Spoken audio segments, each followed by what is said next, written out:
Good morning, 7th class. How are you? I hope you're fine. And how's your life? I hope you're getting along with very awesome. 7th class, do you remember कि हम लोग क्या कर रहे थे? आप लोगों को जैसा कि मैं पहले भी बता चुकी हूँ कि हम लोगों ने क्या एक्चुअली में आप लोगों के भी ऑफलाइन क्लासेस जो है वो बंद कर दी गई है कोविड के चलते, और आप लोगों की ऑनलाइन क्लासेस है जो कि जारी है। तो आप सब बच्चों को भी क्या करना है, आप सभी बच्चों को आपकी ऑनलाइन क्लासेस से जुड़ना है, और आपको अपनी ऑनलाइन क्लासेस से कैसे जुड़ना है ये मैं आप सभी बच्चों को अच्छी तरीके से समझा चुकी हूँ, बता चुकी हूँ, और उम्मीद करती हूँ कि अब तक सभी बच्चे हमारी ऑनलाइन क्लासेस से जुड़ चुके होंगे। ओके 7th क्लास, तो अब हम बढ़ते हैं हमारी स्टडी की तरफ। चलिए, हम हिंदी पढ़ रहे थे ना।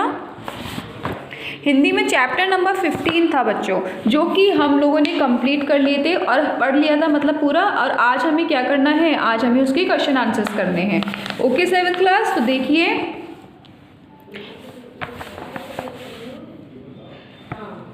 लेखक क्या चलाना सीखना चाहता था। लेखक क्या चलाना सीखना चाहता था? साइकिल, रिक्शा या मोटर गाड़ी? क्या चलाना सीखना चाहता था लेखक? साइकिल। क्या सीखना चाहता था? साइकिल।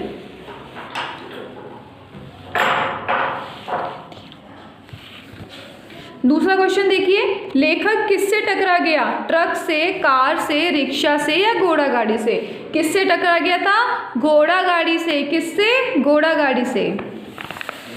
आगे देखिए, अति लघु क्वेश्चन, इस कहानी के लेखक का नाम लिखिए। क्या है? इस कहानी के लेखक का नाम लिखिए। बच्चों, इस कहानी के लेखक का नाम सुदर्शन है।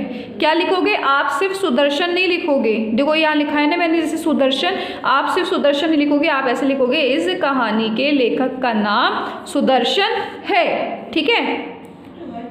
लेखक को अपने आप पर दया क्यों आती है? लेखक को अपने आप पर दया, देखिए आगे क्या बोल रहे हैं, इस कहानी के लेखक का नाम क्या है? सुदर्शन। आपको कैसे लिखना है? इस कहानी के लेखक का नाम सुदर्शन है। लेखक को अपने आप पर दया क्यों आती है? लेखक को अपने आप पर दया क्यों आती है? तो इसका जो आंसर है ना, वो देखो आपके बुक में है, मैं आपको बताती हूँ अभी।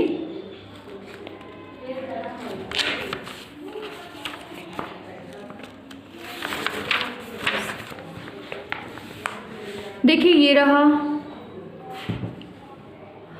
फर्स्ट लाइन पर आ जाइए, यहाँ से फर्स्ट पैराग्राफ की फर्स्ट लाइन पर, मैं किसी को साइकिल की सवारी करते या हारमोनियम बजाते देखता हूँ तब मुझे अपने ऊपर कैसी दया आती है। तब मुझे अपने ऊपर, बच्चों कैसे मत लिखना, ठीक है, आपको सिर्फ इतना सा लिखना है कि दया आती है। जब मैं किसी को साइकिल की सवारी करते या हारमोनियम बजाते देखता हूँ तब मुझे अपने ऊपर दया आती है। बस यहाँ तक लिखना है। फिर से देख लो, जब मैं किसी को साइकिल की सवारी करते या हारमोनियम बजाते हुए देखता हूँ तब मुझे अपने ऊपर दया आती है। ठीक है बच्चों। ओके 7th क्लास, सबको आंसर मिल गया है ना। अब देखिए नेक्स्ट क्वेश्चन, लड़के को साइकिल चलाते देखकर लेखक के मन में कैसे विचार आए?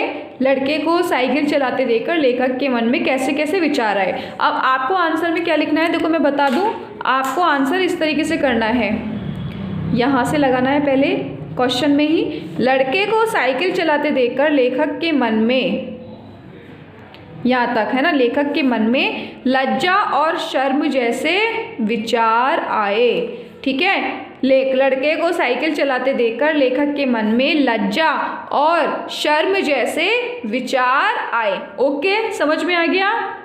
नेक्स्ट देखिए आप, लघु प्रश्न, साइकिल सीखने में दूसरा दिन भी व्यर्थ क्यों चला गया? साइकिल सीखने में दूसरा दिन भी व्यर्थ क्यों चला गया? अब पेज नंबर 128 पर आ जाओ।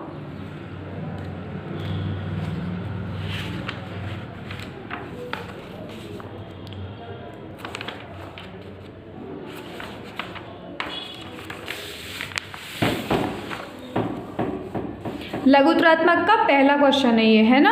अब देखिए हम लोग लगाते हैं यहाँ से, आप आ जाइए पैराग्राफ नंबर 1 2 3 4, ऊपर से 4th पैराग्राफ। देखो यहाँ लिखा हुआ है ना, इस समय, देखो इस समय हमारे सामने यही गंभीर प्रश्न था कि क्या करना चाहिए, युद्ध क्षेत्र में डटे रहे या हट जाए। सोच विचार के बाद यही निश्चय हुआ कि लोहे का घोड़ा है, इसके सामने हम क्या चीज़ हैं, बड़े बड़े वीर योद्धा भी नहीं ठहर सकते, इसलिए हमने साइकिल छोड़ दी और भगोड़े सिपाही बनकर मुड़ गए।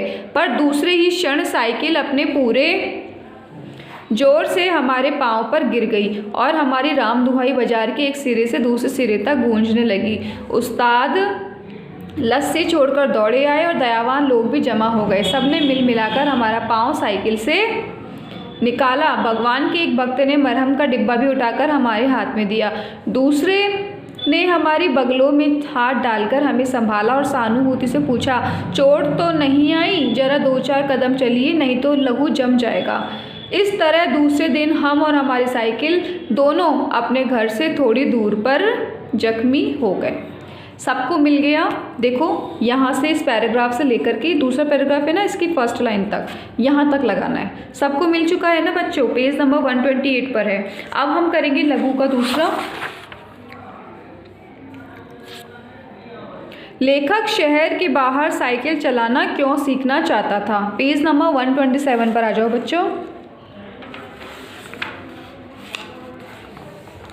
पेज नंबर 127 पर लास्ट पैराग्राफ है ना? लास्ट पैराग्राफ की आप लोग सेकंड लाइन देखिए नीचे से। सेकंड लाइन में लास्ट में लिखा हुआ है हम। उस्ताद नहीं लिखना है, आपको लिखना है के लिए हम शहर के पास नहीं सीखेंगे, लॉरेंस बाग में जो मैदान है वहाँ सीखेंगे, क्योंकि वहाँ एक तो भूमि नरम है और दूसरा चोट कम लगेगी, दूसरे वहाँ कोई देखेगा भी नहीं। समझ में आ गया? क्यों नहीं सीखना चाहता था वो? बाहर क्यों सीखना चाहता था? ताकि उसे कोई देखे नहीं और उसे चोट भी कम लगे। ठीक है बच्चों, मिल गया सबको? फिर से लगा लो, देख लो एक बार। हम शहर के पास नहीं सीखेंगे, लॉरेंस बाग में जो मैदान है वहाँ सीखेंगे। वहाँ एक तो भूमि नरम है, चोट कम लगेगी, और दूसरे वहाँ कोई देखेगा नहीं। सबको समझ में आ गया? यहाँ तक लगा लेंगे। अब हम देखते हैं लघुत्रात्मक का तीसरा क्वेश्चन। देखिए, लेखक को स्वयं पर दया क्यों आती थी? लेखक को स्वयं पर दया क्यों आती थी? Page number 125।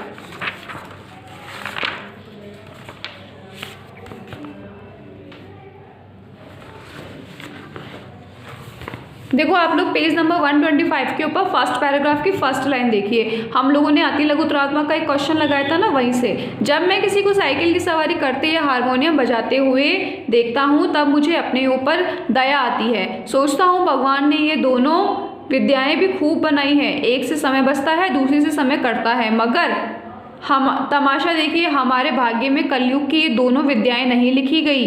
ना साइकिल चला सकते हैं, न बाजा ही बजा सकते हैं। समझ में आ गया कहाँ तक लगाना है आपको? देखो यहाँ से फर्स्ट लाइन से लेकर के यहाँ 4th लाइन तक, ठीक है? नीचे की ऊपर वाली लाइन है ना, बजा सकते, न बाजा ही बजा सकते, यहाँ तक मिल गया सबको? ठीक है, आगे देखिए।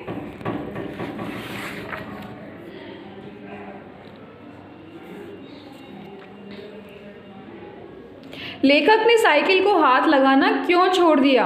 ठीक है, लेखक ने साइकिल को हाथ लगाना क्यों छोड़ दिया? तो आप यहाँ आ जाइए पेज नंबर 129 पर। पेज नंबर 129 पर देखिए। आप लोग बच्चों क्या करेंगे? नीचे से पैराग्राफ देखेंगे। कौन सा? 1 2 3 पैराग्राफ पे ना, नीचे से तीसरा पैराग्राफ देखिए और उसकी फर्स्ट लाइन देखिए। हम अपने रास्ते चले जा रहे थे कि अचानक पता नहीं घोड़ा भटक गया या तांगे वाले को शरारत सूझी, जो भी हो, तांगा सामने आ गया, हमारे हाथ पैर फूल गए, जरा सा हैंडल घुमा देते तो हम दूसरी तरफ निकल जाते। मगर बुरा समय आता है तो बुद्धि पहले ही भ्रष्ट हो जाती है। उस समय हमें ख्याल ही ने आया कि हैंडल घुमाया भी जा सकता है। फिर क्या था, हम और हमारी साइकिल दोनों ही तांगे के नीचे आ गए और हम बेहोश हो गए। समझ में आ गया बच्चों सबको? लघुत्रात्मक कहाँ पे लगाने हैं? हो गए आपके। अब बच्चों हमारे बचते हैं दीर्घ क्वेश्चन, तो वो हम करेंगे नेक्स्ट क्लास में। आज के लिए इतना ही, ठीक है बच्चों? अगर आपको कोई क्वेश्चन नहीं समझ में आ रहा है, कोई प्रॉब्लम है, तो आप लोग मुझे मैसेज कर सकते हैं। आप मुझे वॉइस मैसेज भी भेज सकते हैं आपके व्हाट्सएप ग्रुप पर, ठीक है? और मैं उम्मीद करती हूँ बच्चों कि जो वर्क मैं आप लोगों को दे रही हूँ, सभी बच्चे उस वर्क को टाइम पर पूरा कर रहे हैं। आज के लिए इतना ही। अब हम पढ़ेंगे नेक्स्ट क्लास में दीर्घ question. Now bye. Okay 7th class.